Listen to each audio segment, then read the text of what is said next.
computer monitors there. It's a mess.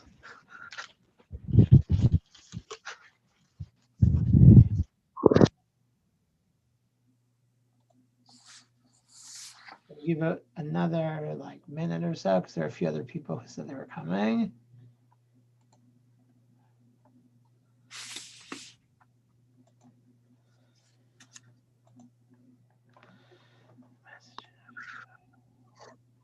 Shalom Aleichem Yisrael.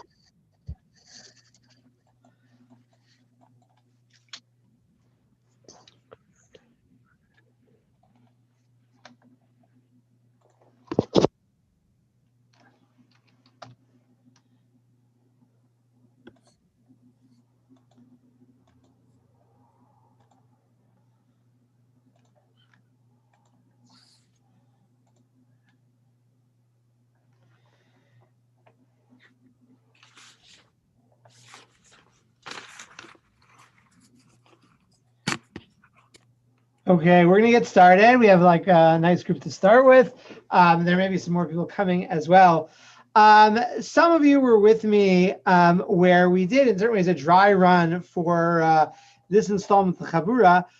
There are two goals, one selfish and one not, particularly with the Chabura. One is that this is an opportunity to try to give over what you might call higher level learning.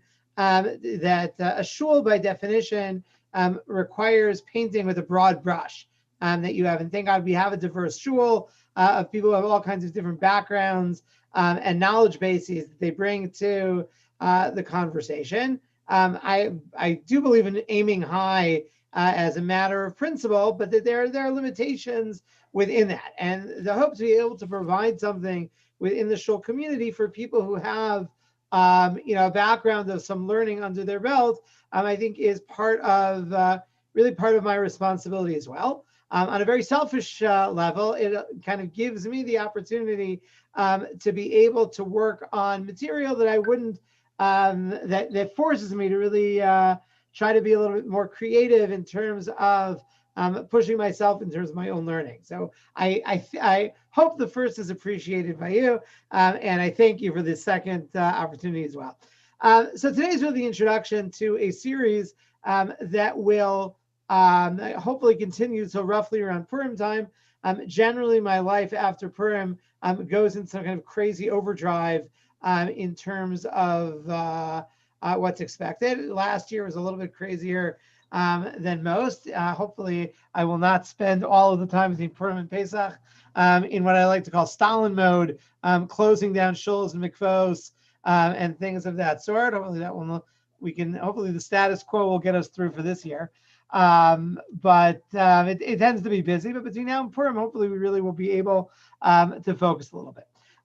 So those of you who know me, I love these kinds of unusual, obscure calendrical occurrences. If for no other reason that again, for me, it's also an opportunity to kind of reflect on just a personal basis of where I've been, where I'm going. So the year that we are coming to now of Erev Pesach Shchal B'Shabbos, where Erev Pesach is on Shabbos itself, in our current calendar comes with a very unusual frequency. It happens to be that I also have a abiding love for this particular topic. My first year in the rabbinate I think I was officially a rabbinic intern 20 years ago, was also Erev Pesach Shchal B'Shabbos.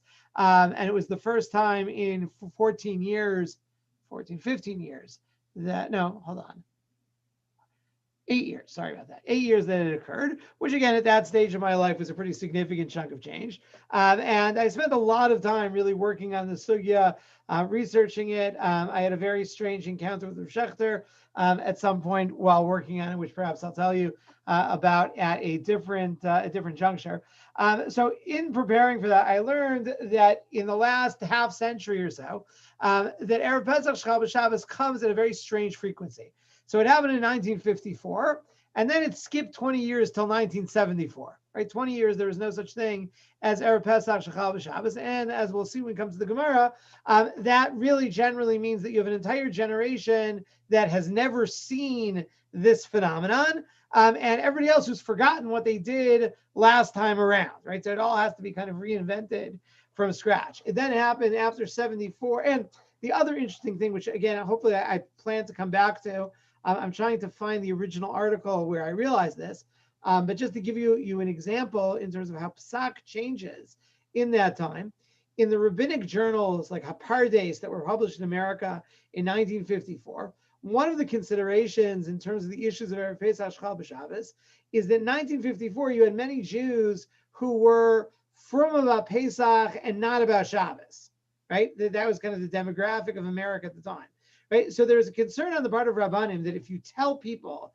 that they can eat chametz on Shabbos morning of Erev Pesach, right? They're going to for sure vacuum Shabbos morning after they eat lunch, right? Because Shabbos, okay, it's not such a big deal, but chametz, that's something that unless you tell them to stop eating chametz beforehand, and that was like we'll call it a social factor that went into the psak, right? By 1974, you'd already had a sea change in the world of American Judaism, where that had ceased to be a factor, at least of the same level, right? And that's an interesting thing to think about in terms of how this all plays itself out. So you had 74, 79, 81, 2001. Then it happened 3 times in that decade, 2005 and 2008. It has not happened since 2008, which means, again, just quickly surveying, at least I'm going to guess perhaps Aaron may or may not remember exactly how the Pesach of 2008 went down, right? It skipped from 2008 until this year. So that's been a, 13-year break. There was no Pesach Shechal B'Shabbos. It's going to happen again in 2025.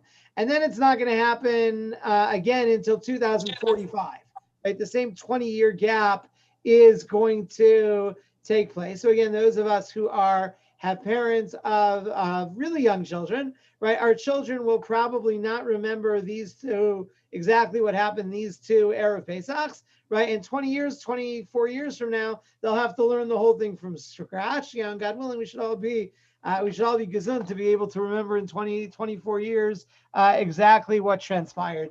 And we'll see that is the notion of one of the complexities of this topic is that people forget about it, right? Because of these strange gaps in the way our current calendar is set up, right? Is something which has nafkaminas that play themselves out in various areas of halacha.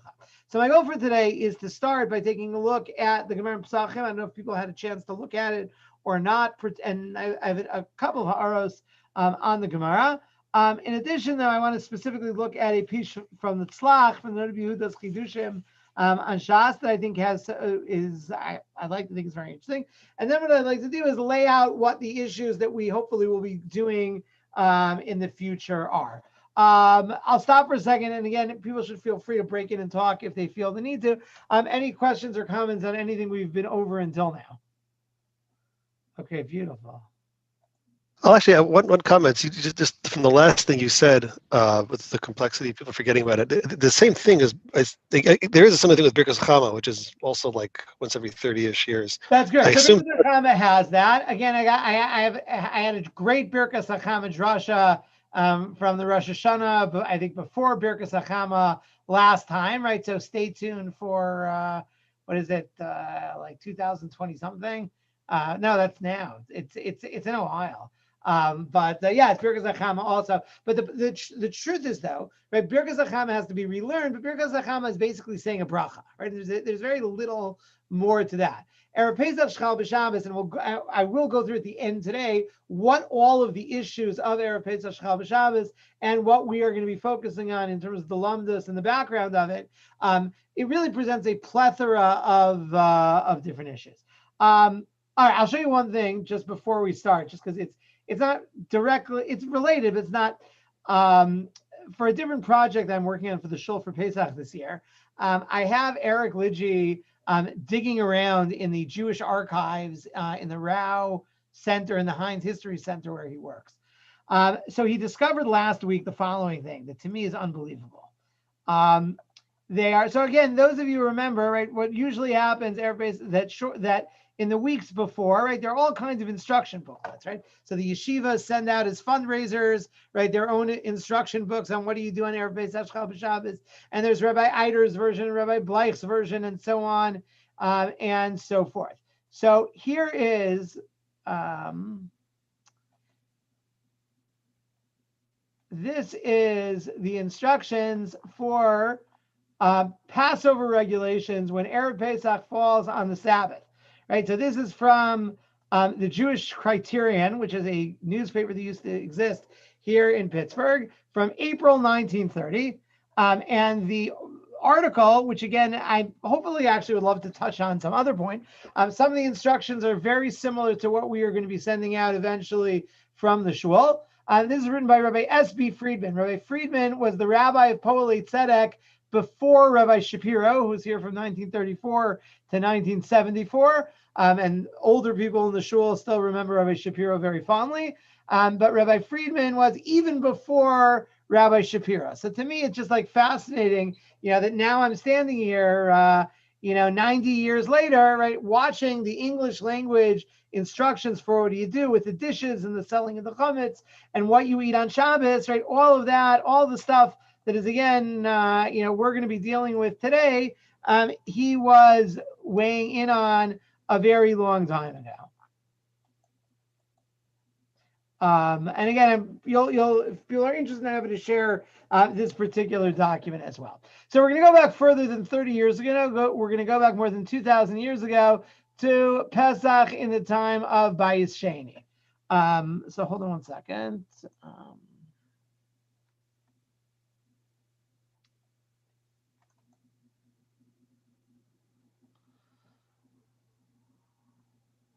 not that.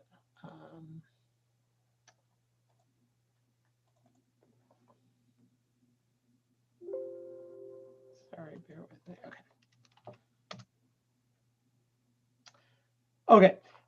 So the beginning of the sixth parak of Maseches Pesachim. First of all, just interesting to know that in many ways, the middle of Maseches Pesachim that deals with, and those of you who are learning Daf Yomi are probably not far from this, was known in the time of the Rishonim as, was almost treated like two Masechtos. There was what was referred to as a bit of a pun as Pesach Rishon, right? So Pesach Rishon was the first couple of prakim and the last parak of Pesachim, right? Which deal with Pesach as we know it, chametz, matzah, the seder, and so forth. The middle prakim, which deal with the Pesach, with the Karban Pesach, was referred to as Pesach Sheni and was generally less learned, right? The Kudshim was always, for a long time, was a much more esoteric kind of topic. So that while we do have Rishonim and Achronim on it, we have less than both the beginning and the end of the Masechta, right? So this is in what we would call Pesach Sheni.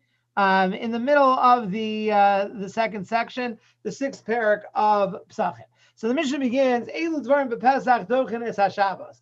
So here we are dealing specifically with the issue of the Karban Pesach, right? And that this is where the most, we'll call it stunning conflict between Shabbos and Erev Pesach presents itself. That here we are dealing with things that are incontrovertibly malacha. In other words, that as opposed to, let's say, some of you learned with me a little bit about shofar and lulav this past fall that fall on Shabbos, right? One of the issues that already is addressed in the Gemara and the Yerushalmi and the Rishonim is what's wrong with blowing shofar or benching lulav on Shabbos. Now, there's what inherently, right? Certainly on a D'oraisa level, where's the conflict even, right? Like, what's the as the Gemara says about blowing shofar, chachma hi eina malacha, right? That it's a skill, right? But it's not halachically considered malacha until we get down to the level of the Rabbanans, right? Erev Pesach really presents a very stunning,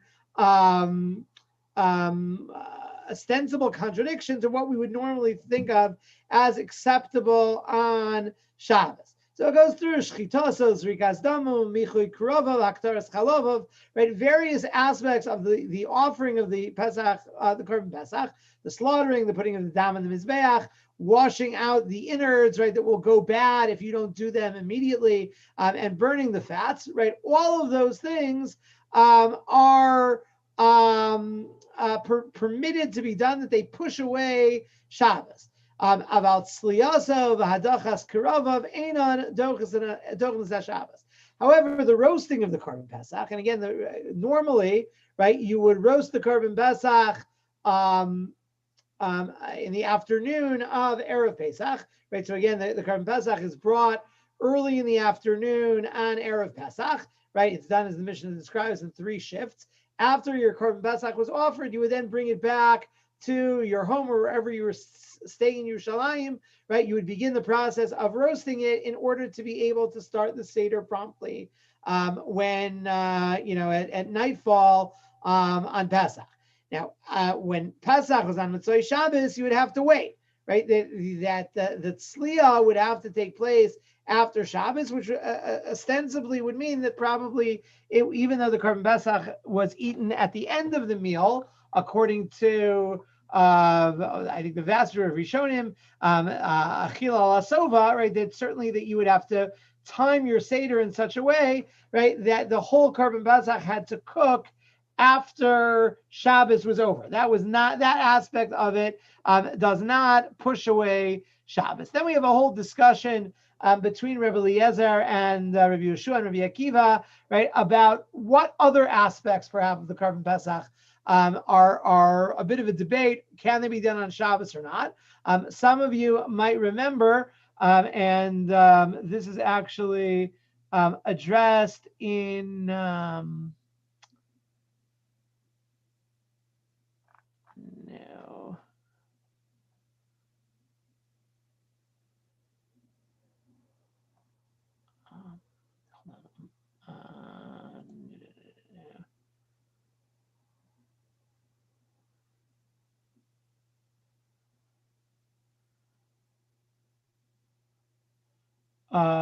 Where is this?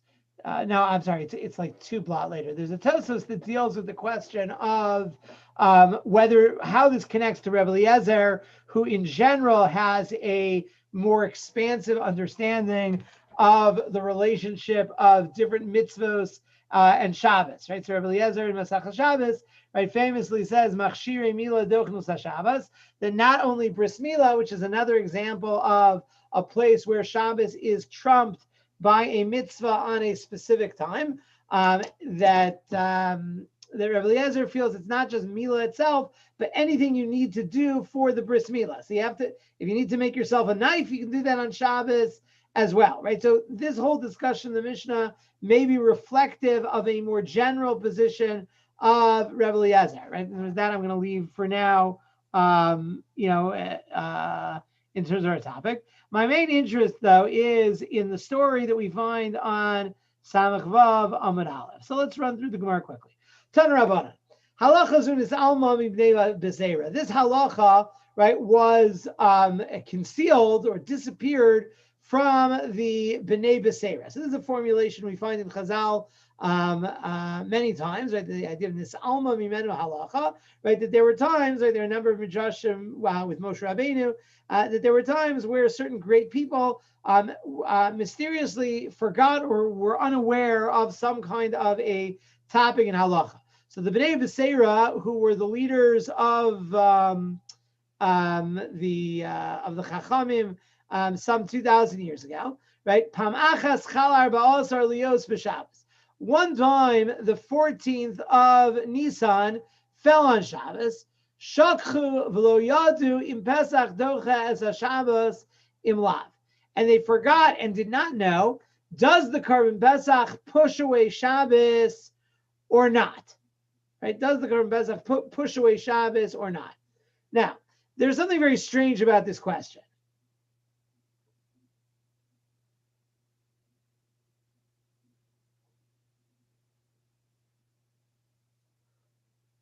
Any thoughts? Something should come to mind, this idea that the question they asked, does the Korban Pesach push away Shabbos or not?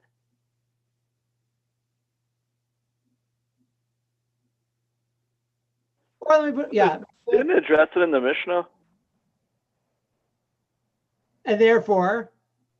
I thought he quotes a pasuk in the Mishnah. I didn't go through it super fast, but I thought. So Rabbi Eliezer says to Rabbi Akiva, "Akarta mashakosah b'Torah b'moado. So in other words, how you know the halacha, right? In other words, so the Mishnah has an assumption that it comes from that pasuk of b'moado. The b'moado, that's the makor for it, right? Clearly, so it's interesting. I'm trying to remember who said. I saw this quoted somewhere. One approach to this is to say what they were really asking is what is the makor for the halacha, right? That because let's take a step back for a second, right? For let's say the Beis Hamikdash was rebuilt tomorrow, right? It would be very legitimate from the perspective of experience for me to ask the question, if indeed that the Sanhedrin confirmed the calendars we stood at. I have no memory of bringing Korban Pesach, at all, and not on Erev Shabbos, right? So the question becomes, well, okay, so what do I do, right?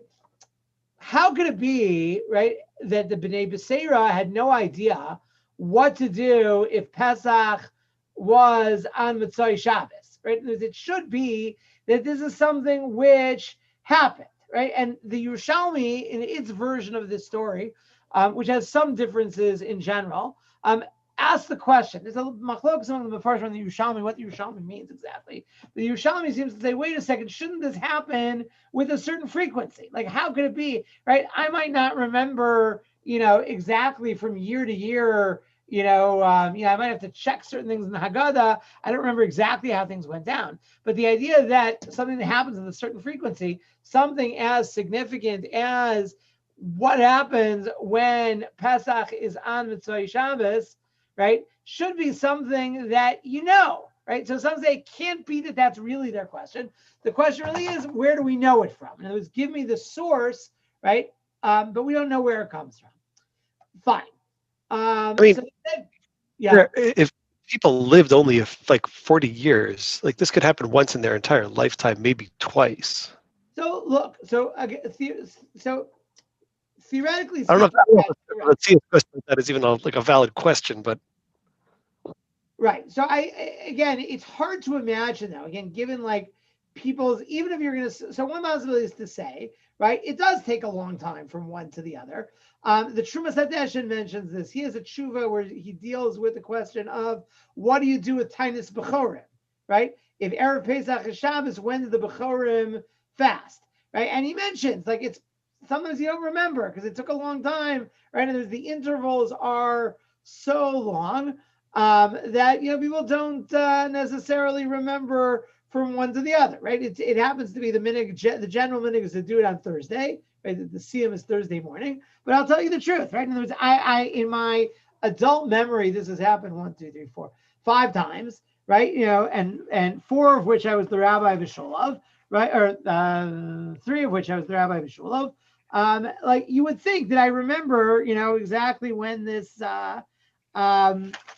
takes place, right? But the bottom line is that it's details you sometimes forget, but it's hard to imagine, right? Is there really nobody who remembers, right? It's a strange kind of thing. Which is what leads some Achronim to suggest what they're asking is not really what to do, right? But what is the halacha?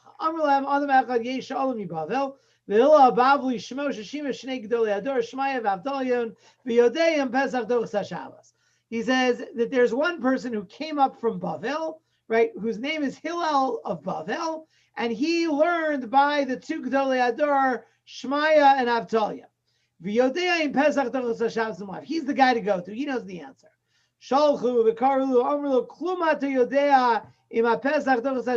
They say, do you know? Right? He says, I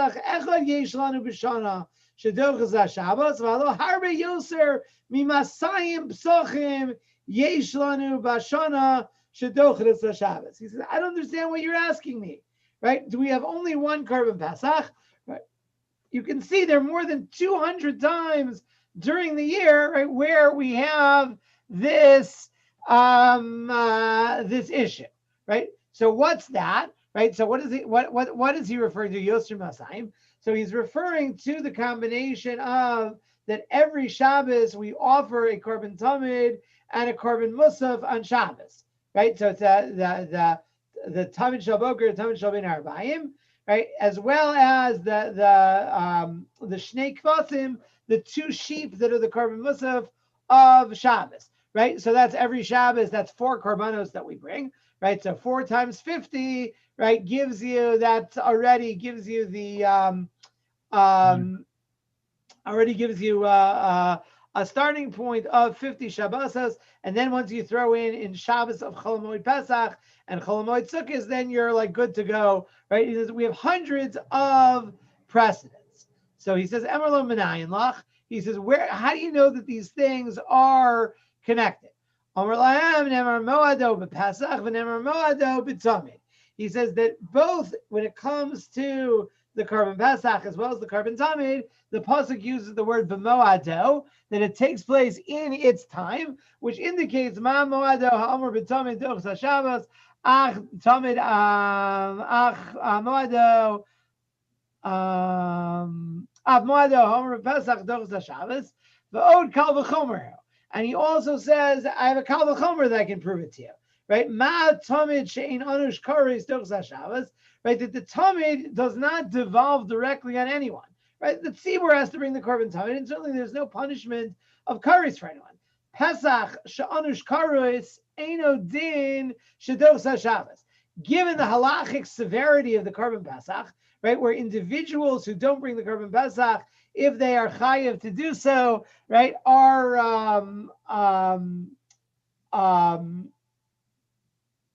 chayiv kares, right? So that already is significant enough. If the korban Tamid pushes away Shabbos, certainly the korban Pesach pushes away Shabbos. Now, we're not going to deal with it. There's a lot that's been written about the question of what exactly what the drasha means, what the svara is between the argument, right? Does it really hold up? And in fact, the Gemara itself will deal with some of those issues, right? We're not going to deal with that primarily tonight. The Gemara continues. Miyad hoshivuhu barosh. We knew nasi aleim. So this is really an incredible turn of events, right? That this bit of halachic wizardry, right, was so impressive that Hillel is appointed as the nasi of the Sanhedrin. Vayadurish kol hayom kulo bilchos Pesach, and he gives a shir klali. He goes through all the halachos of the korban Pesach. Right, I got more where that came from, and then he starts up with them. He says. He gives the musar. Who caused it that I should come from Bavel and become the nasi over you? Right. The implication seems to be, like there's something a little bit, like I'm an immigrant here, right? And you should be the ones, right, who are, you b'nei Eretz Yisrael, that you have to resort to me, right, is embarrassing with you. Why? He says that you were too lazy to take advantage of the two Gedolei Hador, Shmaya and Avtalya, right? Now, there's a whole question why they weren't Mishamish them. Shmaya and Avtalya were either Gerim themselves or were the children of Gerim, right? And there are indications in a number of different places in Chazal, right, that they were maybe not taken sufficiently seriously by people, right, because of the fact that they were Gerim, right? And so the Gemara says because he had this this moment of this presumptuous moment, right, in his newfound position, right, that he gets mishamayim, right, he gets cut down a little bit. Amar lo Rabbi shachach v'lohachach heavy sakin me'erev Shabbos mahu.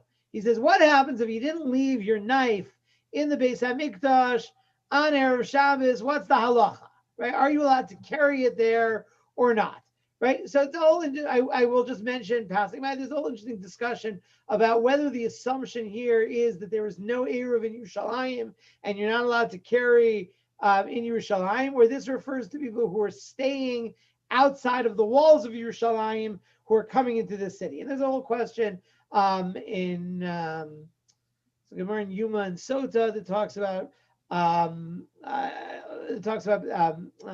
Yom Kippur, people bringing their Sifrei Torah to the Beis HaMikdash on Shabbos, right? And there is a whole open discussion in the Rishonim about whether we assume there was an Eruv in Yerushalayim. Yerushalayim does have Dalsos and Ulos. It does have doors that lock at night, right? What the status of Yerushalayim is, right? And this Gemara is quoted as a raya in those things as well, but fine.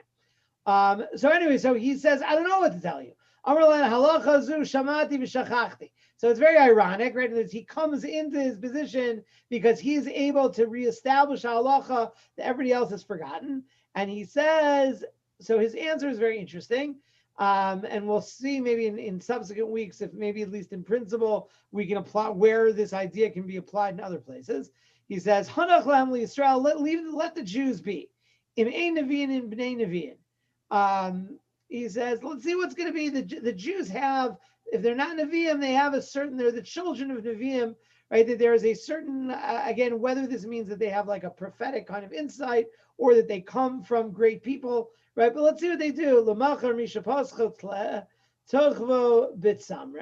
He says, someone who's bringing a sheep as their korban Pesach would stick the knife through the wool, right? So again, the wool is thick and curly and so forth. So the knife can be transported by the sheep itself, right? Goats have much less, goats have straight hair. They don't have curly hair. So for the goats, they would like somehow wedge the knife between their horns, right? That basically they would use, the animal was the Shabbos guy, right?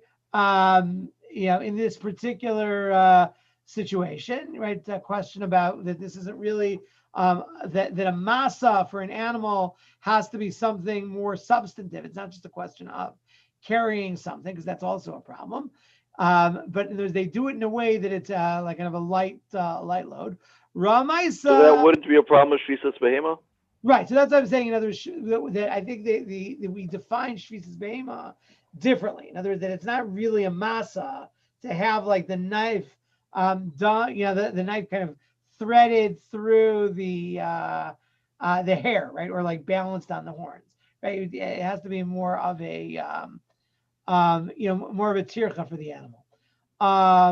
So fine. So bottom line, once he saw it, he says, you know what? I heard this from Shmai and I'll tell you also that in fact is the halacha. That's the way you conduct yourself in that circumstance.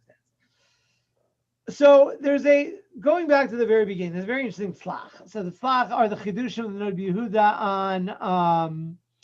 on Shas. So Rabbi Yehuda suggests that there is a mistake in the way that we've been reading this Gemara, right? So he says the way the Gemara phrases this at the beginning of this, right?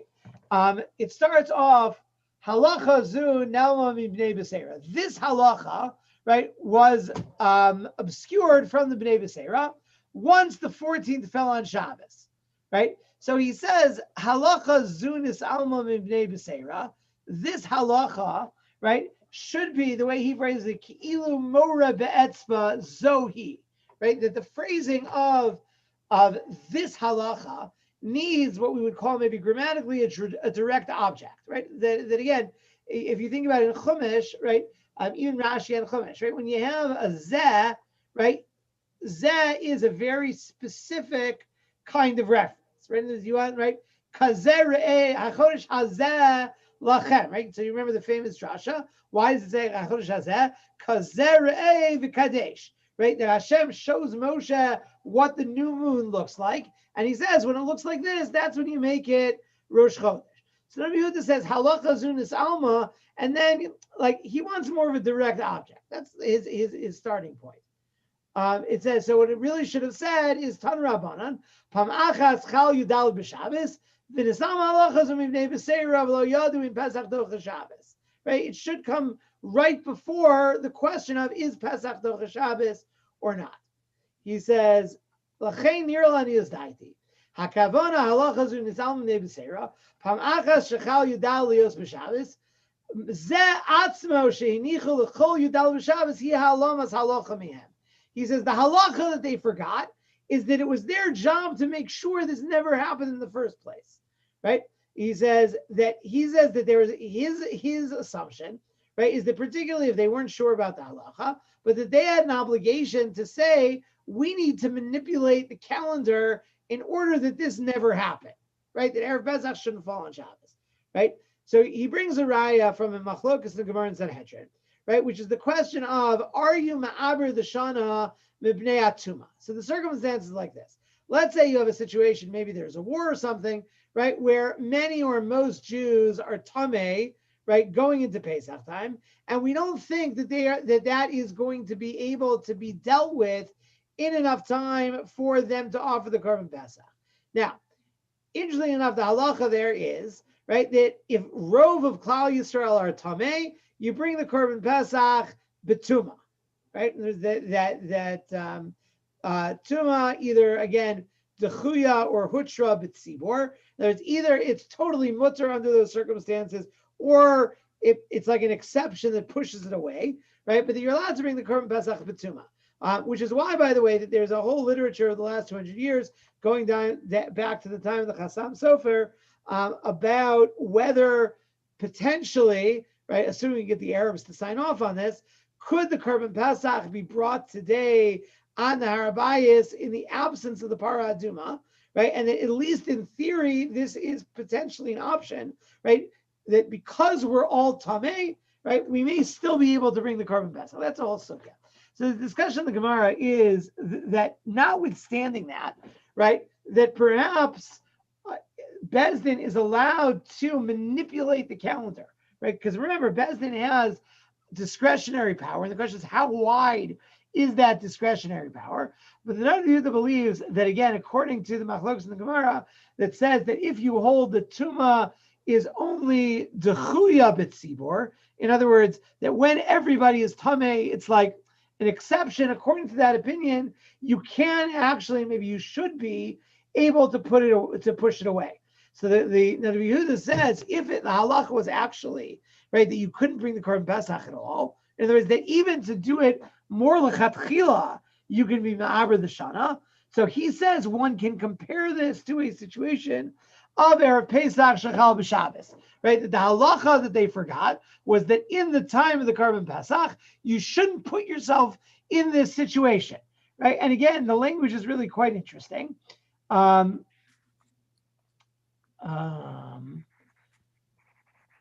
He says, right?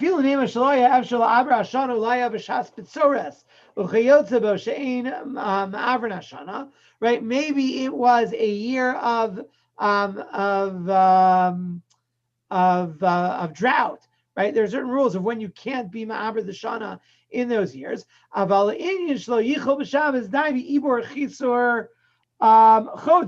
He says the truth is, right, that all you need to do to eliminate this is either start Nisan, in other words, either make Adar 29 days or 30 days as you see fit, right? That really is what was supposed to be done. Right?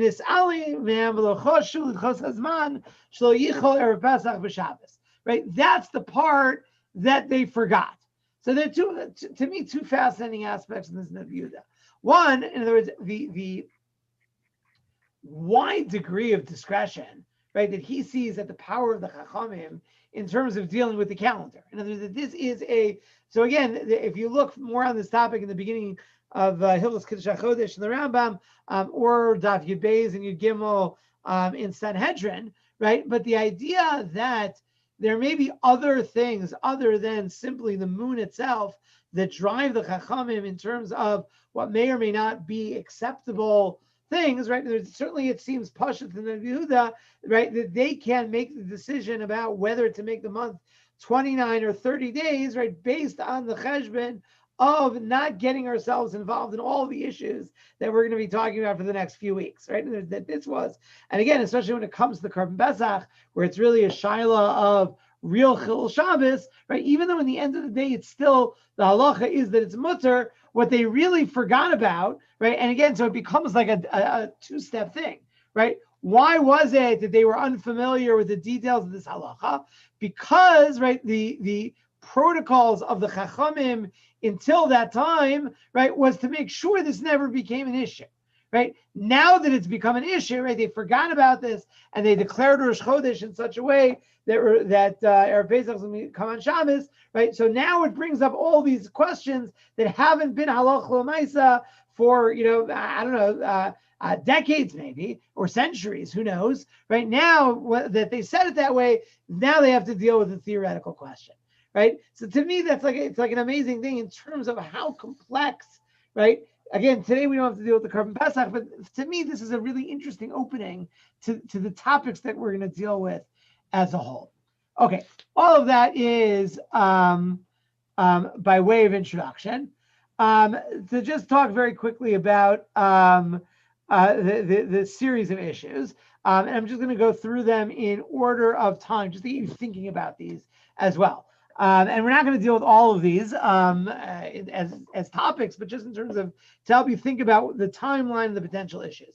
Issue number one is Shabbos HaGadol, right? And there's what is Shabbos HaGadol this year? And there's at the point of Shabbos HaGadol, and specifically the Shabbos HaGadol drush is to prepare you for Pesach, right? By the time, if you're going to give the drush in the afternoon of the Shabbos Erev Pesach, it's too late already, right? It's like whatever important information on how to kasher your dishes was going to be given at the Shabbos HaGadol drasha, right? By the afternoon of what we would think of as Shabbos HaGadol, right? It's already a problem.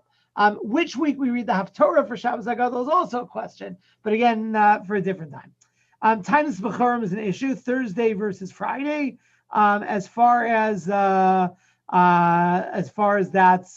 concerned.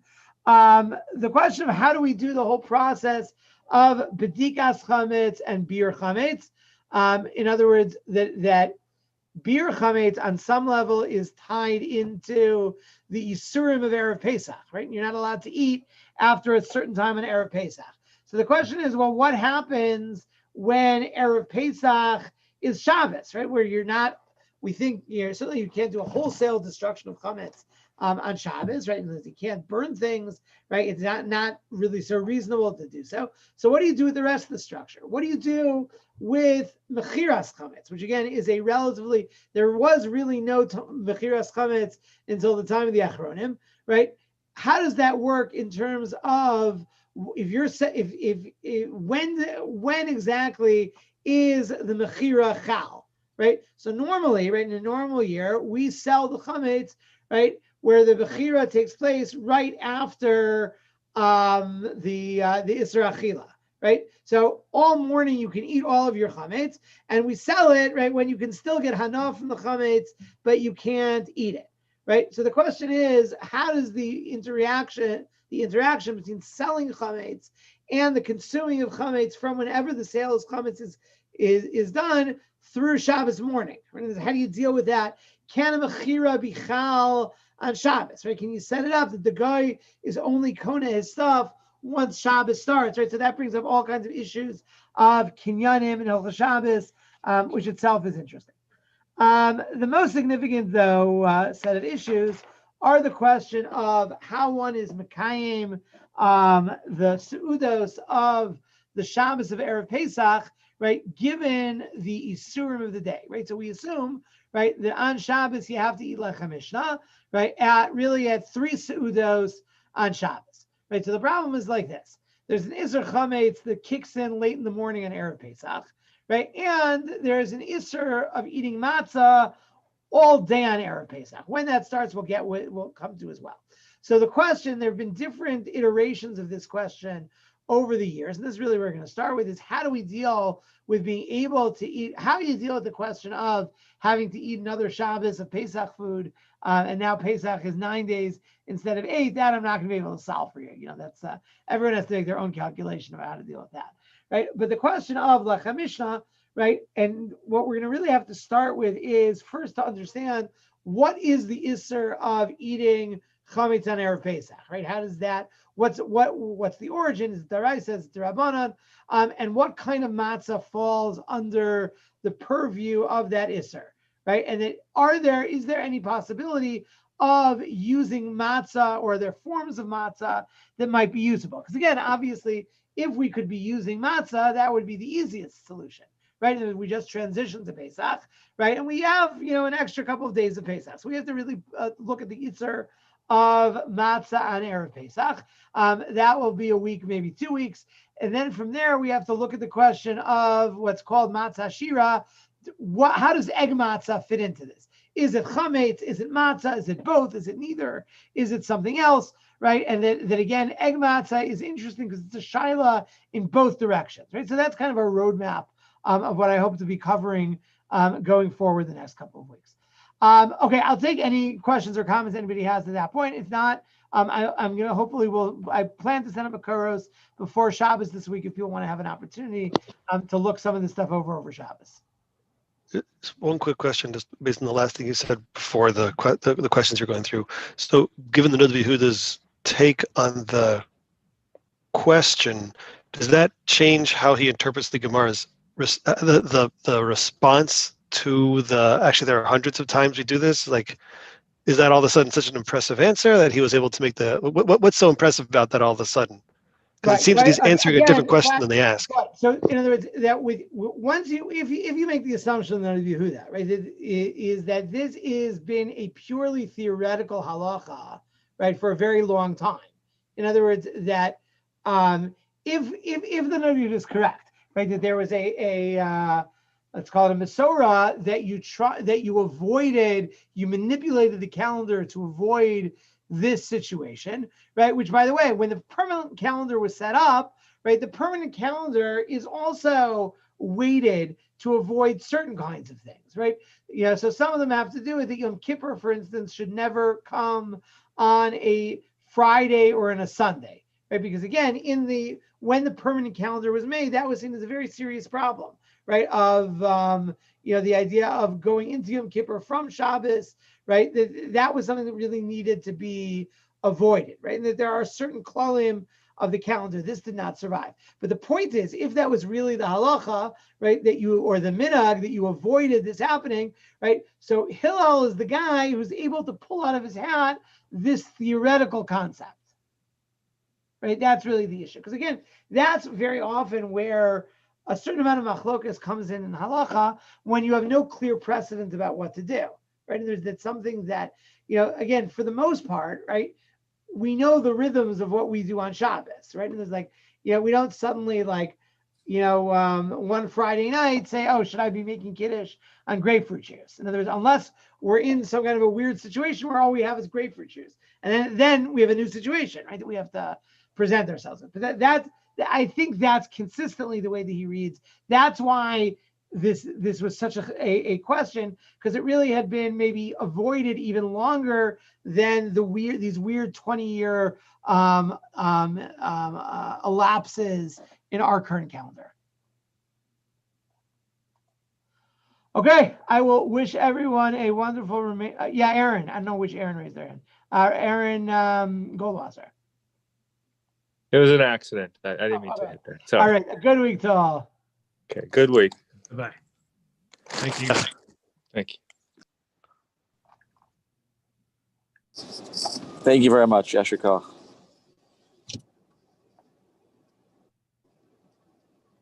Jeremy, if you can hang on for a minute.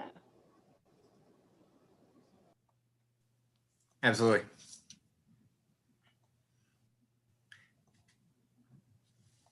Ellie Canal.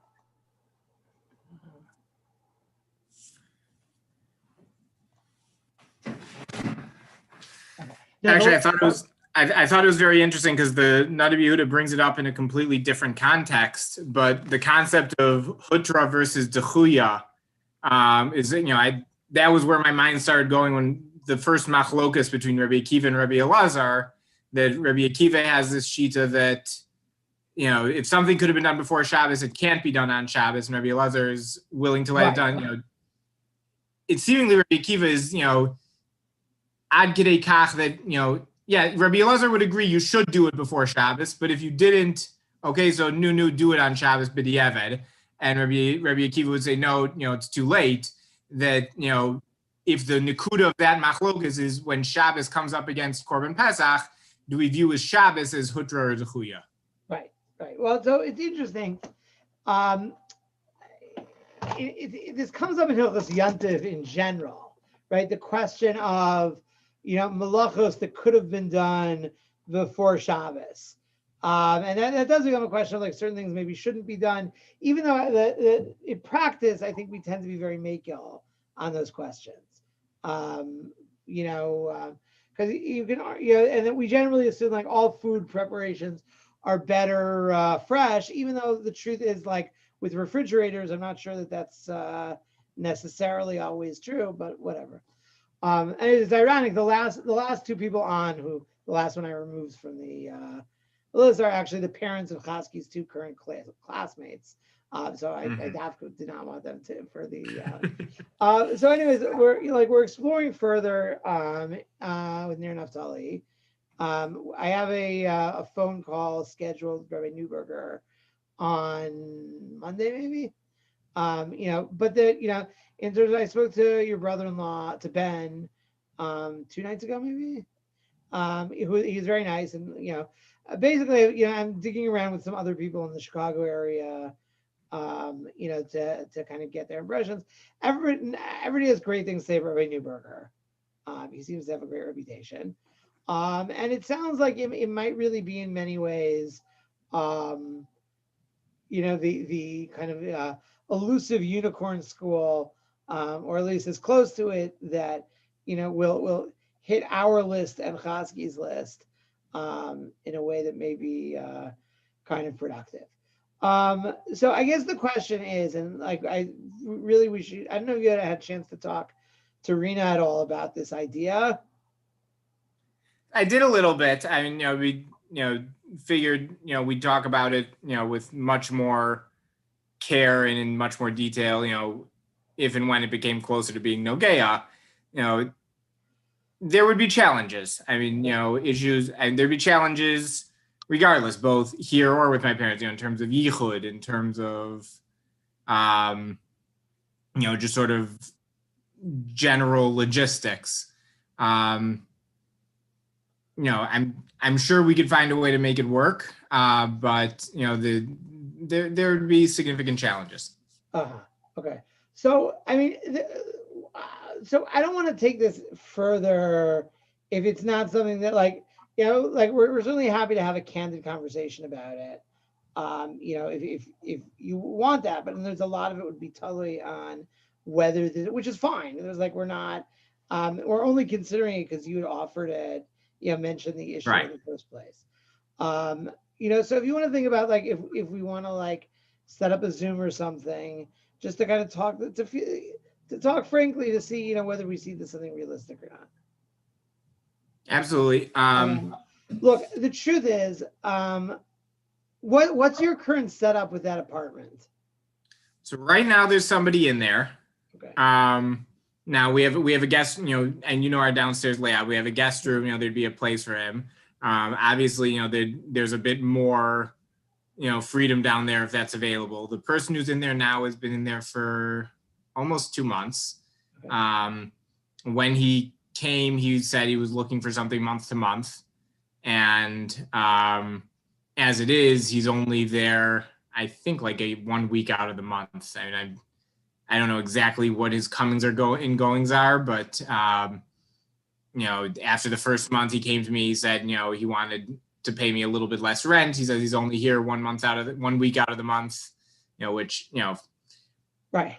I was willing to do it because it's extra revenue out of the house, and I don't really mind. And right. I'm doing. But it's not like you're going to have another renter for the other 3. Right. That's not the argument you want to make to the landlord. Right. I mean, you want to appeal to my sensibilities, fine, but I have no access to that 4 weeks out of the month, whether he's there for 1 or all 4.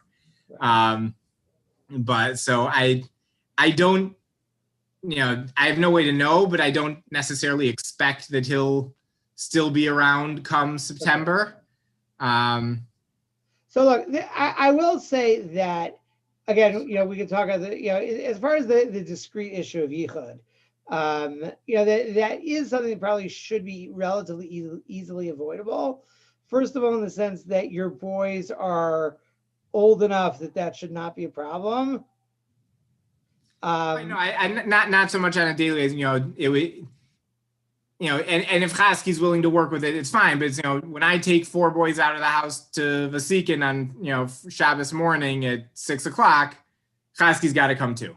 Right. Okay. We can look at all the details and certainly the appropriate shilas of, again, with some of these things, also Baila Be'ir, but there's what to talk about, that in terms of working out. Any of the, that I'm sure can be worked out. The other thing is I've seen the schedule for Ner Naftali. that one of the things that appealed to me, made me feel more comfortable about the boarding situation, is the reality that he's out a tremendous amount of the time. Yes.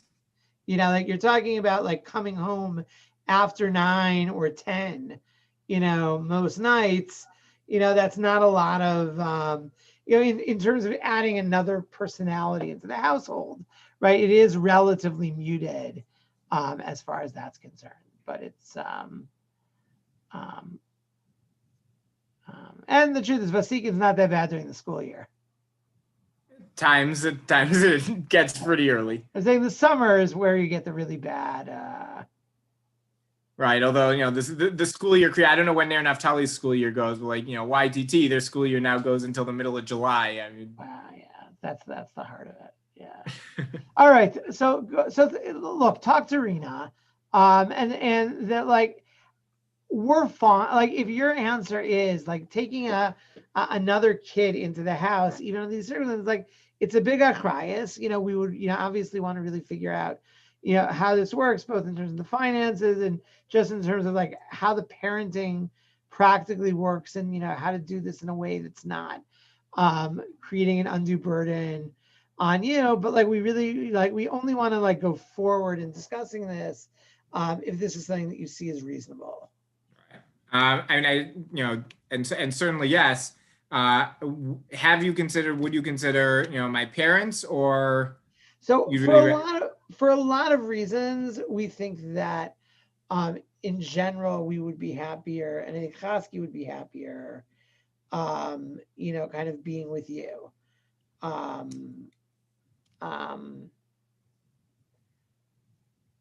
For a lot of reasons, you know, I think that I think being in a family structure in a place with albeit younger, but like being with other kids, perhaps having some level of, you know, responsibility, and having to interact with like I think there's a lot of healthy aspects to being in a family environment in terms of, you know, I think one of the pitfalls Anna certainly feels this, that one of the pitfalls of yeshivas in general is that the culture of yeshivas is very much kind of a very self-focused kind of experience. You know, that it's all about like your development and your learning, and you know that, you know, to a large degree the culture of like, you know, the boys who go off out, you know, as a teenager to a place where the only expectation of them is to learn, and then they come home bein azmanim, you know, and don't contribute to the family. Like it really sets Anna off, that kind of. And again, I think it to some degree it's actually a feature of the hashkafa of yeshivas, that it's about, this is a time that you're supposed to like, you know, that it's the fact that again in many yeshivas they don't put an emphasis on being involved in chesed or things like that while you're in yeshiva, because yeshiva is about learning, and that's about like, you know, that's when you're a balbas is when you do things like that. Like it's not. So in other words, the idea of being with a family, I think, is like healthier, and you know, like it you know, kind of a harder kind of situation. Honestly, we like the idea of that while Chasky's in yeshiva, to be in the home of a working Ben Torah, I think is important also in terms of, again, having like that breadth of continuing to see, you know, people who are serious in Yiddishkeit, but who are also, you know, who are earning a living, and so, you know, and involved in different things, and are, you know, Itam L'Torah, like we think that he could grow a lot from being in your house in, you know, in that way also. And I think again, it's just like also, you know, I think what's right, you know, in terms of being able to interact with boys on Shabbos and things during the week. At the same time, you know, like that the idea of maybe some kind of a hybrid model on some, in other words, I think, you know, if for whatever reason there might be times that might be challenging, right? The idea that, you know, there may be times where it's easier for him just to walk over to your parents' house. You know, there are plenty of bedrooms to crash in, I would imagine at this point. You know, it's hard for me to imagine your parents would have changed anything in the house, that would be a very different, as long as he doesn't lean on the banister, he's good to go.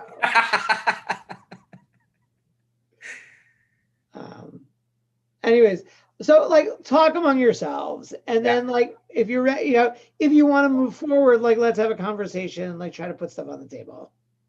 Okay. Absolutely. Go ahead. Again, we very much appreciate it one way or another, and I really like we and again, it's obviously we consider our relationship with you something very important. Obviously that this has the potential in many ways to like really bring our families closer together, but it also things don't always, it's not always. I asked David what he thought about it. He said the truth is his experience being the Chaim's was actually, he sees it, looks back on it very, very positively, in terms of, he thought for his experience, the boarding with family worked out very well, so, in that sense that, yeah. All right.